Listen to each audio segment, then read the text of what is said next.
Hey everyone, and welcome back to English Audiocast, where real conversations make your English better every day. I'm Marcus. And I'm Sophie. So great to be here with you today. If you're new to the channel, welcome to the family. And if you're coming back, thank you. It means everything to us. Today's episode is number 5, and we're talking about the past, how to tell stories, share experiences, and talk about things that already happened. So get comfortable and let's get into it. Let's go! Okay, Sophie, before we get into anything, I have to ask, how was your weekend? Oh, it was really good actually. I went to a farmer's market on Saturday morning. It was one of those really crisp, sunny autumn days. I bought some cheese, some fresh bread, walked around for a bit. It was lovely. That sounds perfect. I stayed home most of Saturday. I had a lot of things I needed to catch up on. But Sunday, I went for a long walk by the river with a friend. Oh, nice. Did you stop anywhere? We did. We found this little cafe we'd never been to before. We had coffee and shared a piece of cake. It was a really nice afternoon. I love those accidental discoveries. Right. So listeners, did you notice something about how Marcus and I were just talking? We were talking about the past, things that already happened. And we did it completely naturally without thinking about grammar rules. That's exactly what today's episode is about. Talking about the past is one of the most important skills in English. Think about how much of everyday conversation is about things that already happened. What you did at the weekend, where you went on holiday, how a meeting went, what you ate for dinner. Almost every conversation involves the past at some point. So today we're going to show you how it sounds in real life, through stories, through dialogue, and through lots of natural examples. Let's start with something very simple, the verb to be, but in the past. Instead of I am, you are, it is, we say I was, you were, it was. And the beautiful thing is, you already heard us use it. I said, it was a really nice afternoon. Sophie said, it was lovely. These are completely natural. Let's do some quick examples. Marcus, describe the cafe from Sunday. Use was and where. Sure. The cafe was small and cozy. The coffee was excellent, really strong, just how I like it. There were only about 6 tables. The people were friendly. The music was quiet and nice in the background. Perfect. 5 uses of was and where in a completely natural description. Nobody is thinking about grammar. We're just describing a place. And notice, there were only 6 tables. When we talk about multiple things existing somewhere in the past, we use were. There were people at the bar. There were flowers on every table. And for single things, there was a fireplace in the corner. There was a cat sitting by the door.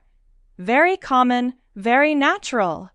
Now, Sophie, your farmer's market, tell us more. What was it like? It was brilliant. It was in this big square in the middle of town. There were maybe 30 or 40 stalls. The smells were incredible. Fresh bread, spices, roasted chestnuts. It was quite busy, but not overwhelming. The atmosphere was really warm and friendly. Beautiful. And listeners, Sophie just used was and were 7 or 8 times completely naturally. This is how it sounds in real life. Okay, let's talk about action words. Verbs. Most verbs in English follow a simple pattern for the past. You just add ed at the end. Walk becomes walked. Talk becomes talked. Cook becomes cooked. Watch becomes watched. Listen becomes listened. Simple. And again, you already heard these. I said I walked around for a bit. Marcus said I stayed home. These are completely automatic when you practice enough.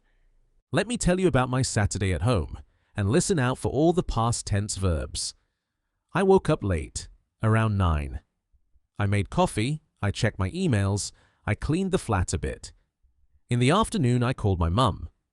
We talked for about an hour. Then I watched a film in the evening.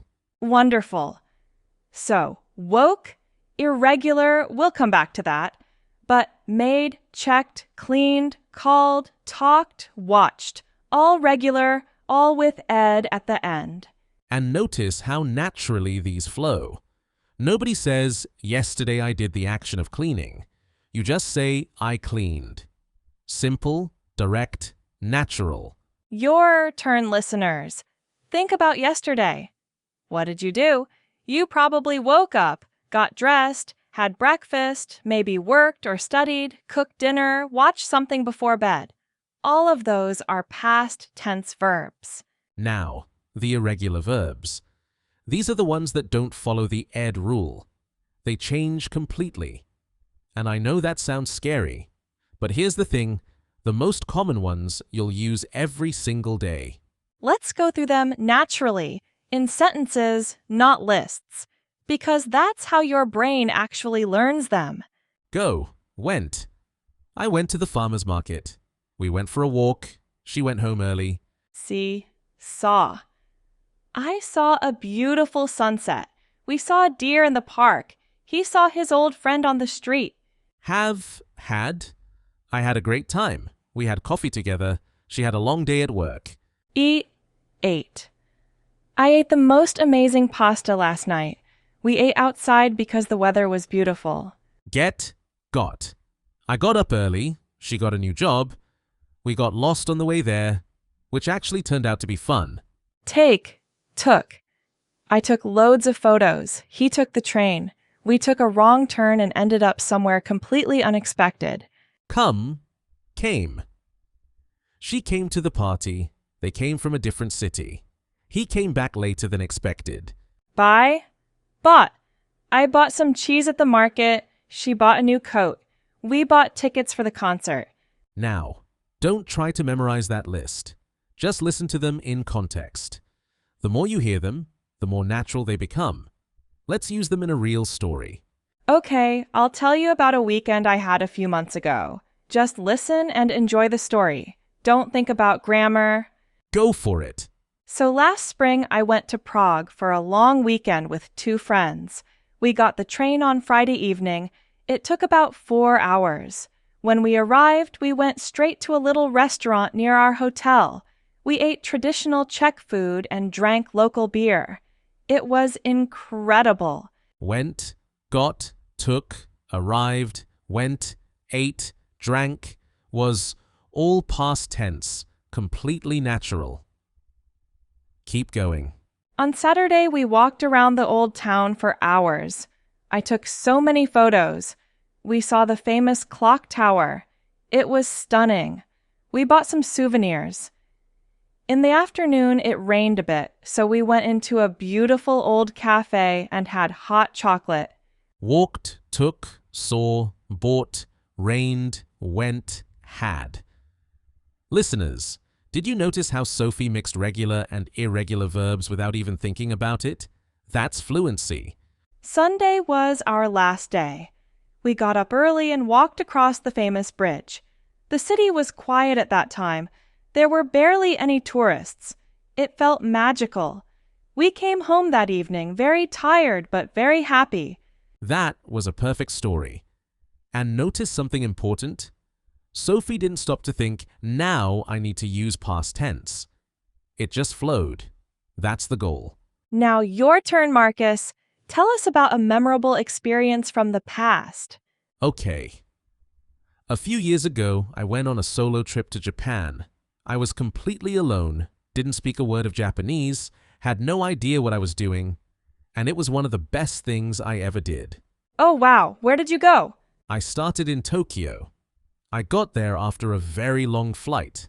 I think it was about 12 hours. When I arrived, I was exhausted and a bit overwhelmed. The city was so big, so fast, so different from anything I knew. But I found my hotel, dropped my bags, and just went out walking. Just walked into it. I love that. And within an hour, I felt completely fine. I found a little ramen shop. I pointed at something on the menu, had no idea what I ordered, and it was the most delicious thing I'd ever eaten. I sat there for a long time just watching people. Found, pointed, ordered, sat. all past tense, and I had no idea have becomes had. Beautiful. I spent 2 weeks in Japan. I saw Mount Fuji, I visited ancient temples, I ate things I couldn't name, I got completely lost more times than I can remember, and I came back a completely different person. Spent, saw, visited, ate, got, came. Listeners, this is what natural past tense sounds like in a real story. It's not a grammar exercise, it's just a person sharing an experience. Okay, time for our favorite segment. The wrong way versus the right way. Today's situation, someone asks you, how was your weekend? Siege, and you have to answer. Wrong way first. Marcus, show us the textbook, a natural version. Wrong way. My weekend was good. On Saturday, I did go to the market. I did buy some food. The weather was nice. On Sunday, I did watch a film. It was enjoyable. I rested. Ha! Okay, what went wrong there? Everything was grammatically correct, but it sounded like a robot reading a report. I did go. Nobody says that in casual conversation. It was enjoyable. So stiff. I rested. Too formal. And it had no personality, no detail, no color, no life. Now, right way, same weekend, natural version. Right way. Oh, it was really good. Saturday, I went to this farmer's market. It was one of those perfect autumn mornings. I bought some amazing bread and cheese. Sunday was a bit lazier. I met a friend for coffee. We ended up chatting for hours. We watched a film in the evening. Really nice weekend, actually. Same facts, completely different energy. What made it work? First, enthusiasm. Oh, it was really good. People respond to energy. Second, specific details. Perfect autumn morning. Amazing bread and cheese. Details make stories real. Third, natural connectors. I ended up chatting for hours. That phrase, ended up, is so natural and so useful. Ended up, yes. It means something happened as a result, often unexpectedly. We went for a quick coffee and ended up staying for 3 hours. I started watching one episode and ended up watching the whole series. Very natural, very common. And now, one phrase 3 ways. Today's phrase, talking about what you did at the weekend. Formal, neutral, casual. Formal. Imagine you're writing in a work report or speaking to someone very senior. Last weekend, I attended a local market and subsequently visited a cafe with a colleague. The experience was enjoyable and provided a welcome respite from the working week. Ha! Subsequently, respite. Very formal, very written. You'd basically never say this out loud in normal life. Neutral, everyday conversation. Someone you don't know well. I had a pretty good weekend. I went to a farmer's market on Saturday and met a friend for coffee on Sunday. Nothing too exciting, but it was nice to relax. That's your default. Clean, natural, appropriate for most situations. A new colleague, someone you've just met, a professional but friendly context. Casual, talking to a close friend. Oh, it was so good. Went to this amazing market Saturday morning. Got some incredible cheese, the kind you can't find anywhere else. Then Sunday just chilled with Tom. We grabbed coffee and ended up chatting for ages. Exactly what I needed. Chilled. Grabbed coffee. For ages. Exactly what I needed. This is real spoken English between friends. Relaxed, a bit fast, full of feeling. And notice, in casual English, we often drop the subject. Went to this amazing market instead of I went to this amazing market. Got some incredible cheese instead of I got some incredible cheese. This is very natural in spoken and formal English. So match your language to your audience. Formal when you need to be professional. Neutral as your safe default. Casual with people you're comfortable with. All right, let's wrap up. Today we talked about the past tense in English, not as a grammar lesson, but as a tool for telling real stories and having real conversations. Key things to remember. Was and were for describing how things were. Regular verbs with ed, walked, talked, cooked, watched, and the most common irregular verbs went, saw, had, ate, got, took, came, bought. But more than the grammar, remember how it feels. Natural past tense has personality. It has details, enthusiasm, specific moments. It was good is okay. It was one of those perfect autumn mornings is memorable. And remember the phrase ended up, incredibly useful. We ended up talking for hours. I ended up loving it. We ended up completely lost, but it was great. Your homework today? Tell the story of your last weekend, out loud, in English. At least 5 sentences. Use was and where. Use some regular verbs. Use at least 2 irregular verbs. Don't worry about mistakes. Just tell the story. And if you want to share it, drop it in the comments. We genuinely love reading them. Every comment, every story, we read them all. Thank you so much for listening to English Audiocast. Share this episode with one person who's learning English. It's the best thing you can do for us. We'll see you next week. Until then, keep listening, keep speaking, and keep sharing your stories. Take care. Bye. Bye.